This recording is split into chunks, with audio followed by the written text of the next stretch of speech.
नमस्कार।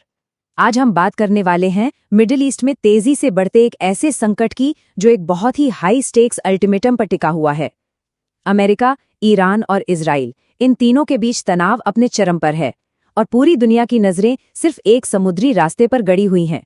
चलिए सीधे मुद्दे पर आते हैं। इस कहानी की शुरुआत होती है अमेरिकी राष्ट्रपति की इस सीधी और साफ धमकी के साथ, जिसने इस पूरे संकट को एक विस्फोटक मोड़ पे लाके खड़ा कर दिया है। ये सिर्फ एक चेतावनी नहीं है, ये एक खुली धमकी है।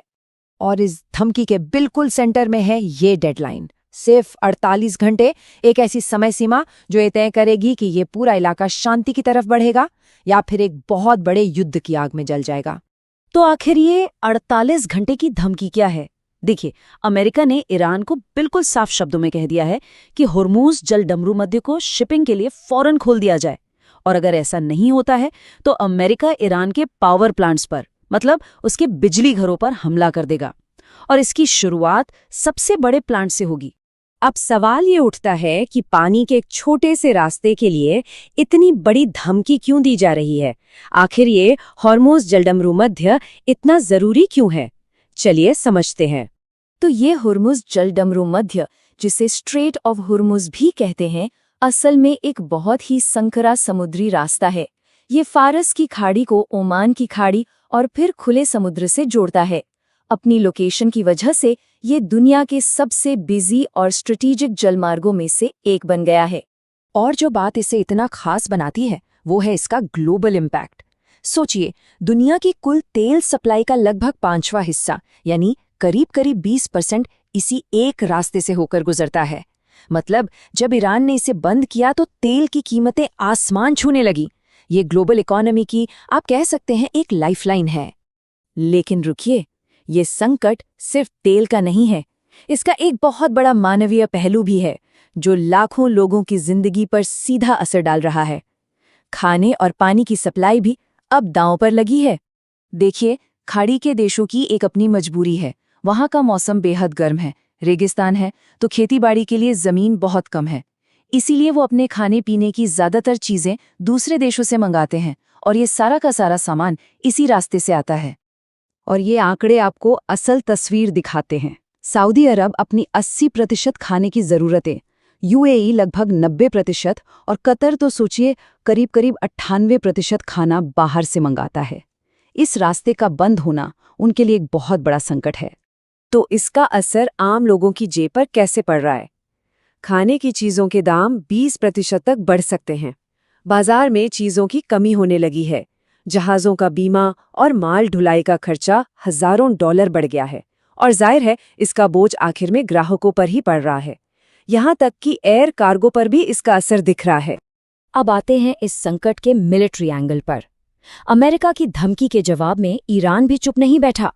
उसने जवाबी कार्रवाई की और सीधे इजराइल पर हमला कर दिया, जिससे ये टकराव अब एक एक्टिव वॉर जोन जैसा बन गया है।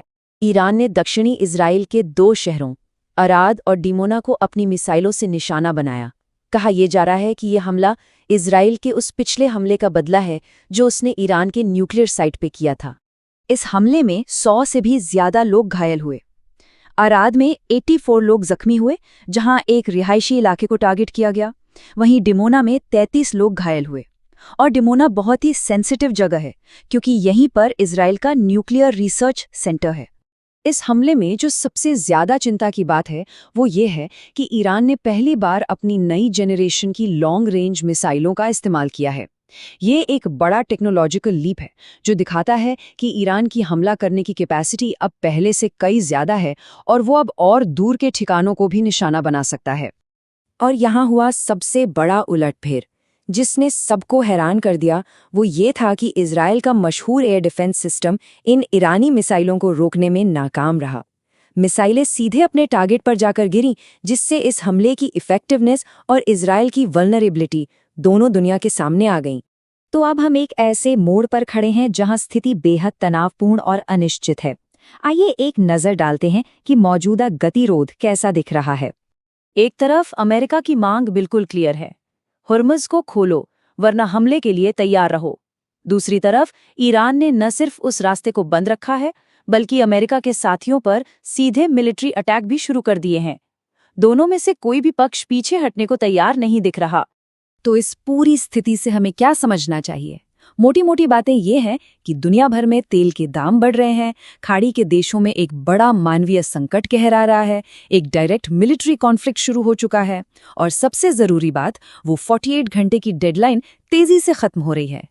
और ये सब हमें इस विश्लेषण के आखिरी और सबसे गंभीर सवाल पर लाता है, क्या ये बढ़ता हुआ तनाव सिर्फ एक और टकराव है, या फिर ये एक ऐसे विनाशकारी युद्ध की शुरुआत है जो पूरे मिडिल ईस्ट को और शायद पूरी दुनिया को अपनी चपेट में ले सकता है? इसका जवाब आने वाले कुछ घंटों